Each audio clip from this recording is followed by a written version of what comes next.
तो भाइयों एक पोस्ट वायरल हो रही है जिसमें बताया जा चूरू जिले के जंबर के ठाकुर साहब हैं जिसका नाम है आनंद करण सिंह। उनके द्वारा जंबर गौशाला को 5 बीघा ज़मीन दान कर दी गई।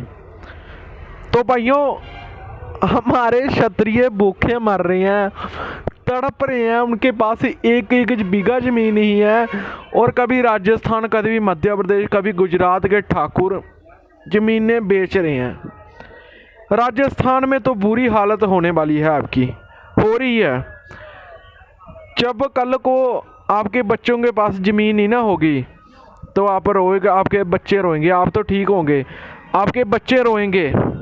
उनको कोई ठाकुर साहब नहीं कहेगा, कोई क्षत्रिय नहीं कहेगा। क्षत्रिय या ठाकुर साहब उसको ही कहते हैं जिसके पास ज़मीन है। आपकी ज़मीन ही चलेगी, कल को कोई आपको ठाकुर साहब नहीं कहेगा। ये गौशाला के लिए सरकारें बड़ी बड़ी बातें करती हैं, ये क्यों नहीं बनवाती गौशाला? आप उधर जाकर ज़मीन बेच रहे हो और फोटो खिंचा रहे हो।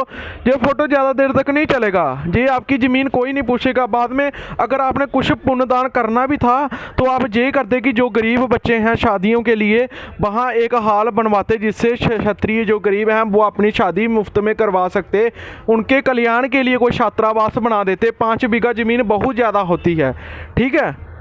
आज क्षत्रिय तड़फ रहे हैं, उनको गवर्नमेंट 1 बीघा ज़मीन भी देती है क्या? 1 बीघा क्या, एक थोड़ा सा अंक भी देती है क्या ज़मीन का? और आप 5-5 बीघे ज़मीन, कोई 108 बीघा बेच रहा है, कोई 5 बीघा बेच रहा है। ऐसे कैसे चलेगा समाज? ज़मीनें बनाओ ना कि बेचो।